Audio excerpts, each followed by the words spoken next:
Halo, Assalamualaikum warahmatullahi wabarakatuh. Selamat pagi, Bapak Hanafi dan teman-teman. Nah, di sini saya ingin memenuhi tugas VIP yang ketiga tentang analisis kepemimpinan. Nah, mata kuliah kepemimpinan ini diampu oleh Bapak Muhammad Hanafi. Nah, sebelumnya, perkenalkan nama saya Diah Oktania Rosa dengan NIM 208 1133449. Nah, di sini saya ingin menganalisis tentang Ibu Tri Risma Harini. Nah, Ibu Tri Risma Harini ini adalah anak ketiga dari 5 bersaudara dari pasangan Muhammad Kuszaini dan Siti Mujiatun. Ia dilahirkan di Kediri, Jawa Timur pada tanggal 20 November 1961. Gaya kepemimpinan yang digunakan Ibu Risma ini menjadi daya tarik tersendiri. Ibu Risma adalah kepala negara yang memiliki tipe kepemimpinan demokratik yang memandang peranannya selaku koordinator kooperatif berorientasi pada kesejahteraan. Nah, hal ini terbukti karena Bu Risma sendiri itu berani mengambil resiko dalam memilih turun tangan sendiri untuk menyelesaikan permasalahan yang ada di masyarakat. Nah, Ibu Risma sendiri ini bahkan pernah turun ke jalan pada sore hari untuk mengatur lalu lintas yang macet. Selain itu, beliau juga membantu masak di dapur umum. Nah, Ibu Risma sendiri ini memiliki empati pada masyarakatnya. Sifat empati itu dapat dilihat dari kesederhanaan yang jujur. Beliau adalah wali kota yang rendah hati dan memiliki untuk kesederhanaan dan berpenampilan. Maka tak heran beliau sangat dihormati oleh masyarakatnya. Nah, beliau juga memiliki sosok peduli dan merakyat. Oke, yang selanjutnya yang pertama itu teori kepemimpinan. Nah, Ibu Risma sendiri itu memiliki sifat yang disiplin, kreatif, sabar, pemberani, rendah hati, tegas, gigih, dan ulet. Hal ini bisa dilihat ketika ia menjadi wali kota Surabaya. Ibu Risma ini merupakan seorang yang sangat tegas dan membela rakyat kecil. Ibu Risma ini dikenal sebagai wali kota yang tegas dan disiplin, dan beliau juga tidak sombong dan selalu rendah hati dengan rakyatnya. Ia membangun kota Surabaya menjadi kota yang rapi, disiplin, dan bersih. Nah, selanjutnya itu di dalam teori kepemimpinan dijelaskan bahwa pemimpin lahir dari seorang pemimpin. Nah, namun Ibu Risma ini bukan dari anak darah pemimpin. Ibu Risma berasal dari keluarga yang sederhana, maka tak heran Risma tetap rendah hati walaupun ia seorang pemimpin.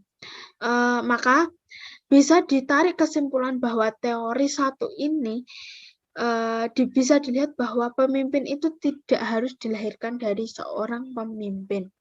Nah, gaya kepemimpinan yang digunakan oleh Ibu Risma yang saya jelaskan di awal tadi yaitu kepemimpinan demokratik yang memandang peranannya selaku koordinator kooperatif berorientasi pada kesejahteraan.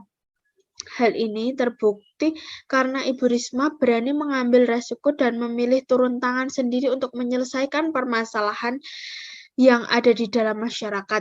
Gaya kepemimpinan ini termasuk gaya kepemimpinan yang partisiparis karena gaya kepemimpinan ini mempertimbangkan masukan dari orang lain. Nah, di teori ini juga ada termasuk teori manajemen. Di sini Ibu Risma tidak segan-segan memberikan sanksi atau hukuman bagi siapa saja yang melanggar peraturan dan melakukan kesalahan. Namun, di balik disiplin Ibu Risma, beliau juga berani turun tangan sendiri dan memberikan kinerja yang baik dan memberikan contoh yang baik bagi karyawan serta rakyatnya. Oke, yang kedua tentang konflik dan negosiasi. Oke. Nah, konflik sendiri itu artinya percecokan, perselisihan, dan pertentangan. Dalam hal ini, konflik hakikatnya itu dimulai dari pikiran.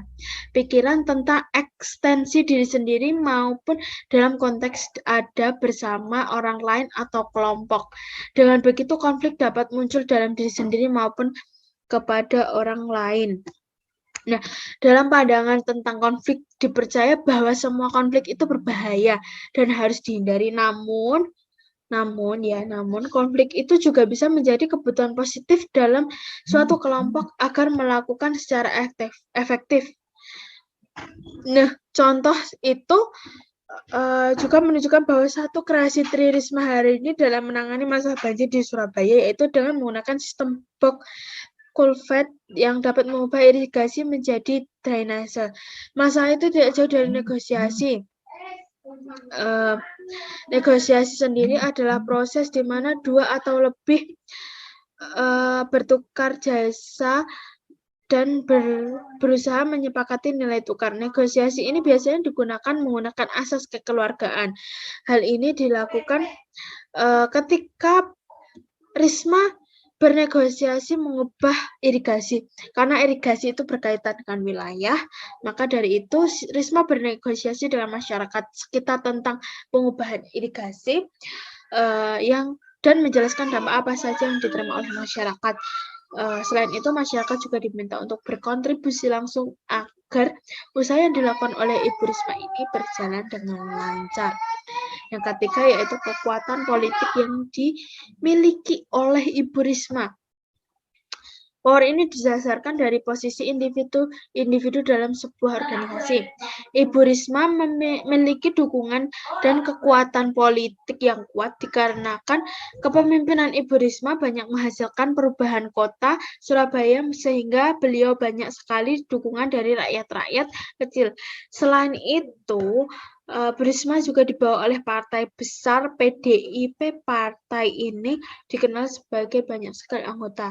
Tak heran Ibu Risma juga memiliki pendukung dari semua yang ia rencanakan untuk warga Surabaya.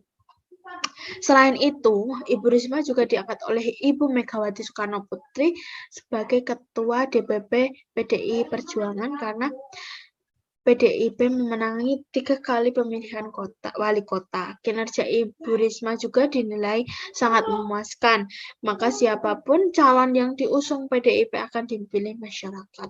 Yang keempat yaitu pikiran dan hati dalam kepemimpinan. Oke. Nah, seorang pemimpin harus merasakan emosi di dalam hatinya dengan menggunakan pemahaman tentang emosi orang lain dalam organisasi. Emosionalisasi dapat membantu meningkatkan motivasi dan meningkatkan efektivitas seluruh organisasi. Ibu Risma memiliki kemampuan berpikir mandiri yaitu menafsirkan data berdasarkan keyakinan gagasan dan gagasannya sendiri. Nah, komponen EQX-nya dari Risma ini meliputi self-awareness, yaitu dapat mengontrol emosi yang mempengaruhi kehidupan dan pekerjaannya. Self-management, yaitu kemampuannya untuk mengontrol emosi yang berbahaya. Nah, social awareness yaitu kemampuan untuk memahami dan berempati kepada orang lain, dan manajemen hubungan yaitu dia terhubung dengan orang lain dan membangun hubungan yang positif. Yang kelima yaitu followership. Sebagai wali kota, Ibu Risma ini mampu menjaga keseimbangan dan motivasi diri yang merupakan contoh positif dalam membantu memotivasi dan memotivasi pengikutnya. Dan yang terakhir yaitu pengambilan keputusan. Nah, keputusan Ibu Risma ini sebagai wali kota itu dibuat dengan peraturan perundang-undangan yang berlaku dan ketentuan terkait karena segala sesuatu yang berhubungan dengan negara itu telah diatur. Terima kasih, mohon maaf jika ada salah-salah kata. Saya mohon maaf. Wassalamualaikum warahmatullahi wabarakatuh.